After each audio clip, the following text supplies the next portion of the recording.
Good morning to you, wherever you are. As I get a little older, rapidly it seems, I find myself more and more attracted to silence. I used to have music on all the time when I worked. Now I often find I've gone a whole evening of reading or a day of working and I haven't remembered to put music on. I found myself more attracted to silence. Uh, Probably just to do with getting older. I don't know. It makes me think of the great American composer John Cage. In 1951, John Cage went into an anechoic chamber. It's a special chamber created to prevent any noise entering into the chamber. In other words, it's a room of silence. And after he came out, he said, I heard two sounds in there, a high sound and a low sound. It's not silence. What is it? What's going on? And the sound engineer said, well, the high sound was the sound of your nervous system, and the low sound was the sound of your blood passing through your body. Even in the most absolute silence, there was the sound of life. Now, you see, I've recently moved to a very remote part of Ireland. Well, not super remote, but remote enough. Uh, and I encounter something which I've encountered frequently during my career, moving all over the place. There's a difference in the quality of silence somewhere like here than in a city. Here, when you listen beneath the surface noises, the tractor that's going past or the birds on the line out there, when you listen behind it, there is a silence. In a city, when you listen behind the surface noises, there is often a background noise, a hum of traffic or of life buzzing around the city somehow. Here, the background is silence, except on rougher days where the background noise, the default background noise is wind or the sound of the sea on the shore half a mile away.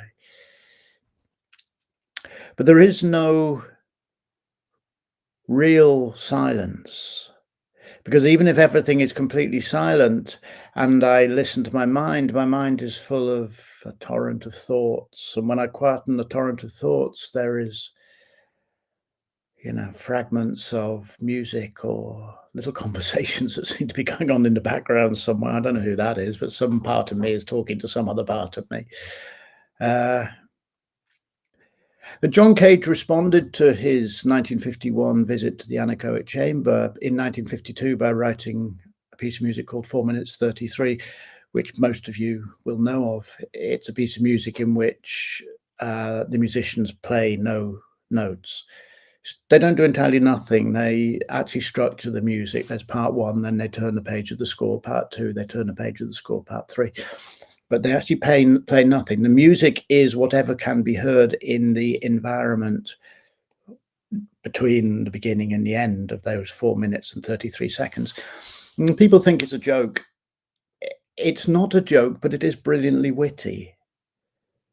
It's funny. It might make you laugh. But it's not a joke. I mean, what a genius John Cage was to make something so simple, so witty, so profound, so absolutely accessible. Everyone knows what's going on in that piece of music. It's nothing mysterious about it.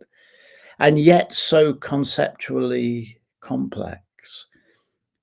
Truly a work of genius. But it makes me wonder what it was that he felt that he had met when he went into the anechoic chamber in 1951 and he heard the sound of his nervous system and he heard the sound of his blood. And it seems to me that what he met and what I meet when I quieten my mind and become really present and I stop the flow of chatter in my head, what I meet is me. What John Cage met was the dynamic sound of his own aliveness. What he met was life.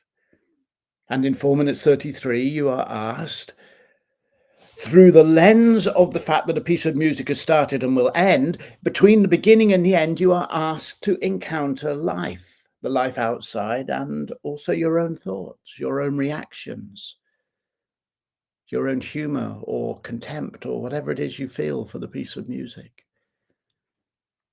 Presence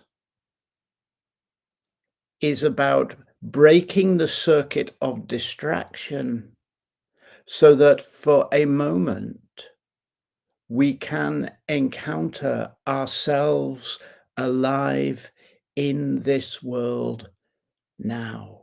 Ourselves alive in this world now. John Cage heard himself alive in this world now, in the artificial environments of an anechoic chamber.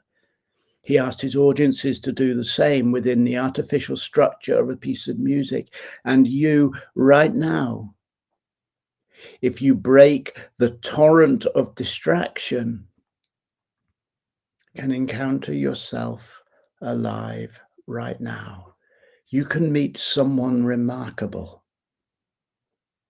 yourself. And if you do meet yourself,